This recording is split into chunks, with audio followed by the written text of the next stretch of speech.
Consejo Nacional de Educación. Posición que el Consejo tiene respecto de un tema que, como todos sabemos, está ampliamente difundido y tratado en los medios de comunicación, pero que a la vez es de profunda preocupación en la comunidad educativa, especialmente los padres, los profesores. Me refiero al género en la formación de nuestros niños y en el rol que tienen los educadores. A principios de diciembre pasado, el Consejo Nacional de Educación emitió un pronunciamiento en donde se apoyaba el enfoque de igualdad de género como un elemento transversal en las políticas curriculares. A su vez, en el pronunciamiento lo que demandábamos es el derecho a la no discriminación de cualquier índole. Pero como ustedes saben, en los últimos tiempos se han venido difundiendo posiciones muy opuestas sobre el tema, ¿no? Que están originando mucho desconcierto entre los padres de familia y maestros que no saben cuál es la mejor alternativa para abordar este tema. Es la razón por la que los hemos convocado, ¿no? Para ayudar a los padres, a los profesores, a comprender mejor los alcances del enfoque de igualdad de género y, por supuesto, teniendo como objetivos principales el respeto, la no discriminación, la sana convivencia y la necesidad de que este tema sea abordado en las escuelas y en las familias de la mejor manera posible. Muchas gracias nuevamente y dejo en la palabra con Patricia Reyes, que va a iniciar los comentarios. Perdón, Martín. Muy buenos días. Como ha dicho nuestro presidente Hugo Díaz, el Consejo Nacional de Educación, que es un organismo que tiene independencia en el campo educativo para mirar lo que son las grandes políticas de Estado en el país, hemos emitido un pronunciamiento y queremos hoy que las familias, los medios de comunicación puedan ayudar a orientar en un tema que es fundamental para el país. Y no es fundamental por una supuesta ideología que como tal no está plasmada en el currículo, sino por realidades que hoy todavía son muy graves en el país. 7 de cada 10 violaciones en el Perú son a menores de edad. Aún tenemos más del 16% de situaciones de bullying que son por tocamientos indebidos, que hacen ver que se requiere un tratamiento sobre esta temática. Y es sobre estas realidades que trabajamos y no sobre ideologías en la educación.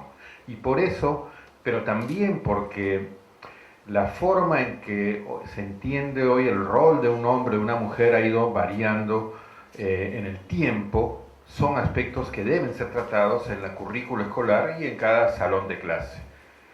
Para poner un ejemplo muy sencillo, hace 20 años las mujeres se consideraba que no podían correr en carreras de fondo, en carreras de maratón, porque de acuerdo a su debilidad, ellas estaban expuestas a una serie de riesgos si hacían ese tipo de carreras. Hoy día no solo están permitidas, en el Perú tenemos campeonas panamericanas de fondo, de maratón, que si se hubiera mantenido tapado el tema de género, probablemente no tendrían esa oportunidad. Por eso es que en las políticas del Perú, y no solo en la educativa, la igualdad de género se considera un enfoque fundamental y el reconocimiento a los derechos y oportunidades de hombres y mujeres como iguales son fundamentales de trabajar. Esta es la reflexión principal que consideramos debemos desarrollar y queremos animar más bien a que las familias y los profesores puedan seguir tratando y alentando estos cambios que permitan revertir situaciones tan graves como las que hoy vivimos. La educación no es solamente para el Consejo Nacional, y no lo es en los planteamientos más modernos, un tema de conocimientos. Es un tema que tiene que ver con valores que forman una sociedad democrática. Es un tema que tiene que ver con que se aprenda a respetar y a ser respetado. Y esto es un aprendizaje fundamental. Sería lamentable que por falsos temores se detuviera el avance que hoy tenemos en este país, en nuestro Perú, sobre la importancia de la igualdad de derechos y oportunidades entre hombres y mujeres. Muchas gracias, Martín. Patricia Regui va a hacer sus comentarios. Mirando más en detalle en distintos grupos se notaba que eso no era necesariamente así, que en algunos casos todavía la brecha era muy grande y que perjudicaba la posibilidad de tener una sociedad democrática de plena participación de todas las y los ciudadanos. También esa investigación sobre formación magisterial, pude constatar ahí a lo largo de los años que iba una creciente feminización de la carrera. Cada vez más mujeres eran maestras y, oh sorpresa, los sueldos iban bajando. ¿Qué fue primero y qué causó uno o lo otro? Todavía sigue siendo materia de investigación, pero se daba esa casualidad entre comillas. Más mujeres, menores sueldos docentes. Y pasaba lo mismo en la educación superior tecnológica, donde las mujeres escogían carreras, especialidades que eran las menos rentables dentro del campo. Todo esto indicaba claramente que había una brecha que necesitaba ser atendida. Cuando comenzó el Consejo Nacional de Educación a elaborar el Proyecto Educativo Nacional, tuve el privilegio realmente de ser uno de sus miembros. Y por lo tanto, estoy totalmente de acuerdo con lo que es la visión que el Proyecto Educativo Nacional presenta y que voy a leer. Es un poco largo.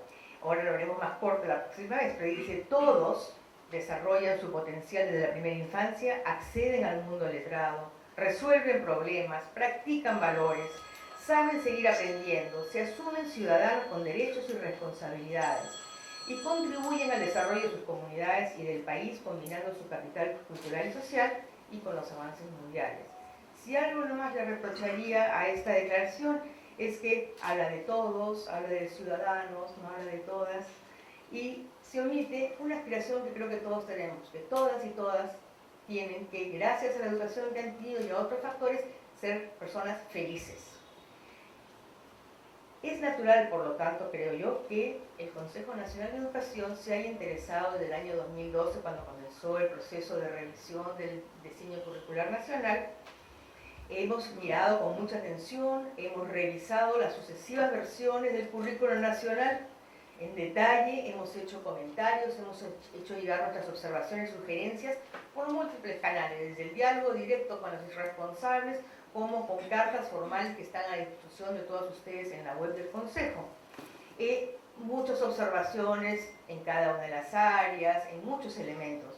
Les puedo asegurar que en ningún caso, en ningún momento, pese a estas listas largas de observaciones, sugerencias y comentarios que le hemos hecho al Ministerio, encontramos aspectos preocupantes sobre el tema que ocupa tanto esta campaña de desinformación, que ha ocupado tanto la atención de los videntes y los lectores de los medios.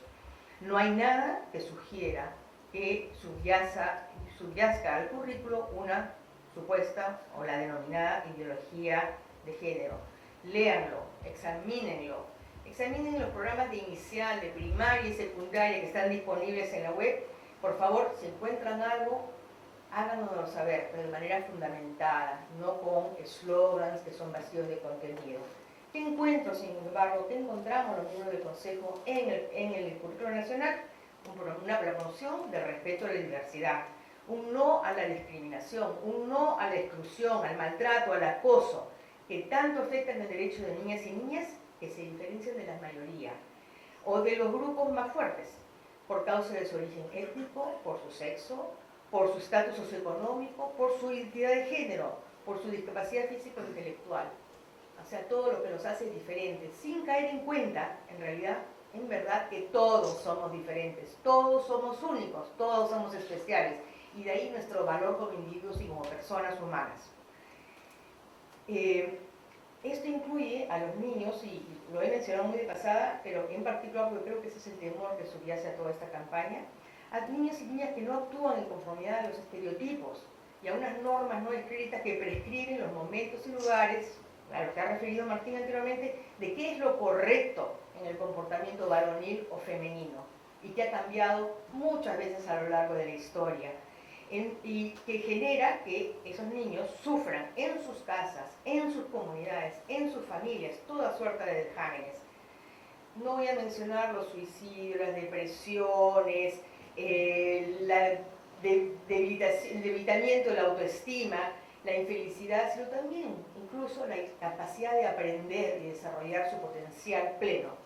Eso es lo que nosotros como miembros del Consejo no podemos permitir que continúe.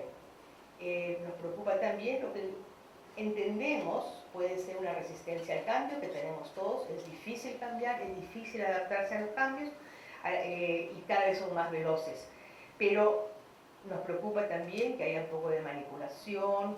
No es coincidencia, por ejemplo, que en muchos países del mundo en este momento está ocurriendo lo mismo, que veamos a los presidentes de los países tener que salir y decir: he eliminado este libro, he eliminado este currículum. Nos preocupa que se diga que no puede el Estado intervenir en la formación de los ciudadanos, excepto en las líneas exactas que cada padre decida. Entonces, sí, más bien reclamaríamos más. Nos apena que la energía del Ministerio, en vez de estar puesta en aquello que necesita estar puesta, como desarrollar capacitaciones, materiales para los maestros, para tratar temas que son delicados, que son sensibles, lo reconocemos. Pero en vez de poder estar dedicados fuera de eso, están dedicados a rebatir argumentos muchas veces sin mucha base y que están inspirados en ideas de vuelta al pasado que creo que realmente no deseamos que el país vuelva a transitar. Gracias. Gracias. Finalmente, Rosario Valdeavellano. Buenos días, colegas. No soy comunicadora, pero creo que ustedes sí son educadores y educadoras de la población continuamente a través de su trabajo. Por eso quiero insistirles que es muy importante que contribuyan a desideologizar este tema y desmitificarlo. El tema es muy serio, pero es importantísimo en la formación de las personas, porque si estamos queriendo construir una sociedad donde nos reconozcamos en nuestra diversidad, pero también en nuestra similitud como persona, si sacamos del centro la persona, estamos descentrando el sentido de género, de educación y de todo. La persona es el centro y el derecho de esas personas a ser reconocidas como es su identidad, sus distintas identidades. El género es una dimensión compleja, por eso es que hay que desmitificar este tema. Y yo puedo decir también que, porque soy religiosa, que su abordamiento, su trato, no puede ser un tema que se mezcle con argumentos religiosos. Es autónomo el tema del análisis de género. Y lo que sí no se puede permitir es que se use la religión para tergiversarlo. Y a mí me preocupa eso, porque también me preocupa que me digan los padres: con mis hijos no te metas, porque ¿qué pretenden que sea un educador si no se mete con sus hijos? Si estamos tratando la integralidad de su formación, pero yo les devuelvo el dicho, yo les voy a decir al revés: por favor, papás, mamás, métanse con sus hijos. El problema es que no se meten, ellos no conversan.